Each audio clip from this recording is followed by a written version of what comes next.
Hello friends, எல்லாருக்கும் வணக்கங்க. நம்ம சேனலை சப்ஸ்கிரைப் பண்ண எல்லா ஃப்ரெண்ட்ஸுக்கும் ரொம்ப ரொம்ப நன்றிங்க. இன்றைக்கி இந்த வீடியோவில் நாங்கள் காலையிலேருந்து லஞ்சு வரைக்கும் என்னெல்லாம் பண்ணோம் அப்படிங்கிறத உங்கள் கூட ஷேர் பண்ணியிருக்கிறோம். காலையில் பசங்க ஒரு 7 மணிக்கு தான் எழுந்திரிச்சாங்க. லக்ஷனுக்கு இன்றைக்கி ஸ்கூல் இருக்குது. சாங்ரான் ஹாலிடேஸ் முடிஞ்சு இன்றைக்கி தான் ஃபஸ்ட் டே ஸ்கூலு.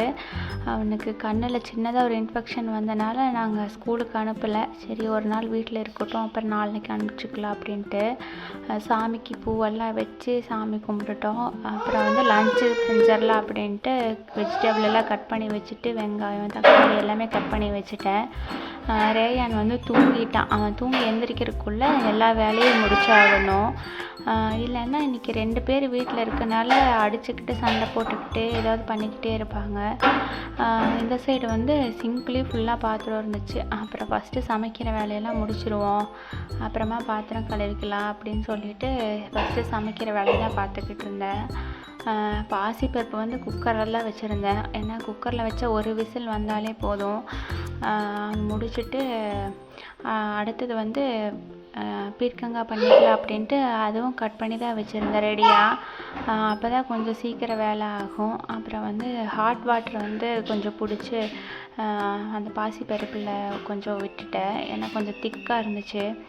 அதனால் அந்த வாட்டர் டிஸ்பென்சரில் எப்போவுமே ஹாட் வாட்டர் வரும். அதனால் அது கொஞ்சம் அந்த வேலை ஈஸியாக இருக்குது. அப்போ லக்ஸ் குட்டி வந்துட்டான். அம்மா நீங்கள் என்ன குக் பண்ணுறீங்க, நான் உங்களுக்கு ஹெல்ப் பண்ணவா அப்படின்னு. அப்புறம் நானும் சமைக்கிறேன் அப்படின்னு சொல்லிகிட்டு இருந்தான். நான் போடவா அம்மா, இதை எடுத்து நான் போடவா அப்படின்னு சொல்லி கேட்டுக்கிட்டு இருந்தான். நான் சரிடா நீயும் பண்ணு அப்படின்னு சொல்லி நான் கொடுத்துக்கிட்டு இருந்தேன்.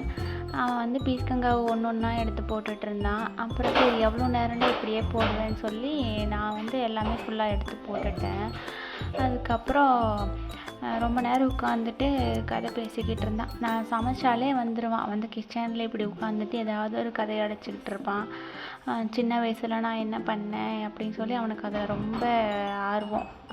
அந்த கதை கேட்குற இதில் கேட்டுக்கிட்டு இருந்தான். அப்புறம் நீங்கள் என்ன போடுறீங்க அப்படின்னு அது எல்லாமே தெரிஞ்சுக்கணும் அவனுக்கு, என்னென்ன அப்படின்னு சொல்லி கேட்பான்.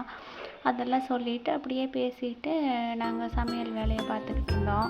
இந்த சைடு சிங்கில் ஃபுல்லாக பாத்திரம் கிடந்துச்சுல, அதை பார்த்துட்டு அம்மா நான் ஹெல்ப் பண்ணவா அப்படின்னு சொல்லி வந்துட்டான். ஆனால் நான் வேண்டாண்டா, நீ ஃபுல்லாக தண்ணியே வேஸ்ட் பண்ணுவேன் அப்படின்னு சொல்லிவிட்டு நான் விடலை. நானே ஃபுல்லாக வாஷ் பண்ணிட்டேன்.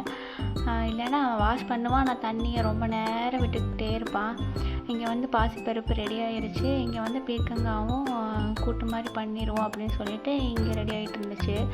அப்புறம் ட்ரெஸ்ஸு துவைக்க போட்டுட்டேன். எங்களோடது மிஷினில் போட்டுட்டேன். குட்டி பையனோடது மட்டும் பக்கெட்டில் போட்டு ஊற வச்சுடுவேன். இங்கே ட்ரெஸ்ஸு நிறைய இருந்துச்சு மடித்து வைக்கிறது.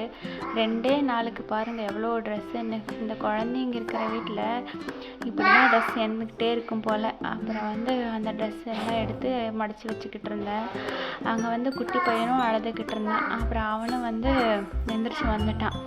அப்போ குட்டி பையனோட ட்ரெஸ்ஸை மட்டும் ஊற போட்டுட்டு இங்கே பார்த்தா பெட்டில் உட்காந்து சுச்சு பை வச்சுக்கிட்டு இருந்தான். அப்புறம் கொண்டு அவங்க அண்ணா கிட்ட உட்கார வச்சுட்டேன். பக்கத்தில் தம்பியை பார்த்துக்கடா அப்படின்னுட்டு. அப்புறம் அவன் டைம் 12:30 ஆயிடுச்சு. அவங்க அப்பாவும் சாப்பிட வந்துட்டாங்க. தேங்க்ஸ் ஃபார் வாட்சிங்.